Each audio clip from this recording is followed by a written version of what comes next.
Saudara Menko Marves Luhut Binsar Panjaitan membantah kabar Presiden Jokowi menyodorkan nama putra bungsunya Kaisang Pangarep untuk maju di Pilgub Jakarta.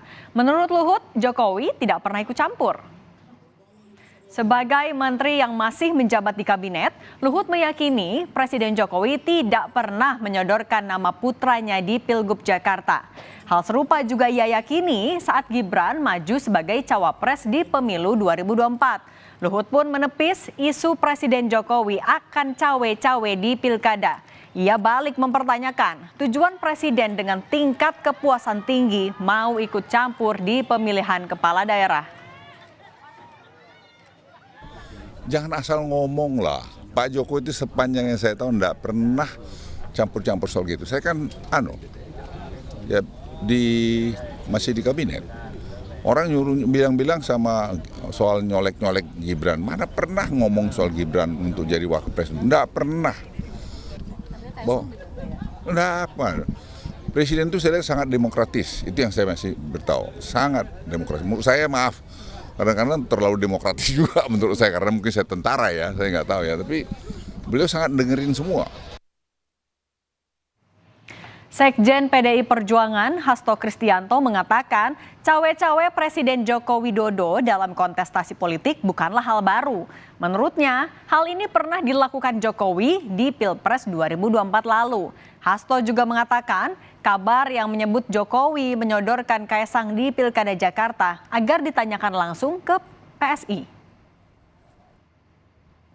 Kami mendengar dari tokoh-tokoh partai adanya upaya untuk melakukan suatu replikasi atas apa yang terjadi dalam pemilu presiden 2024. Jadi proses cawe-cawe kan sudah diikuti lama.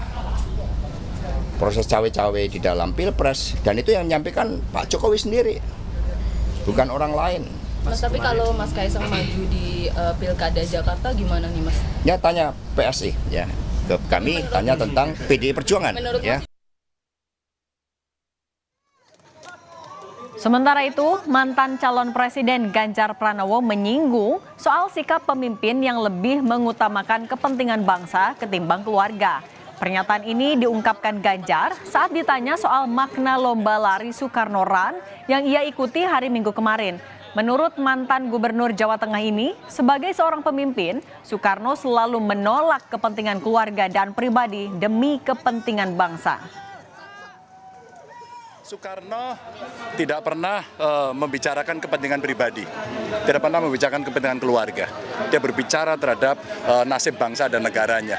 Maka anak-anak muda memang kalau kita mau belajar dari Soekarno, ya apinya ini yang diwarisi, jangan abunya. Apa? Apinya api perjuangan yang tidak pernah menyerah, tidak pernah takut.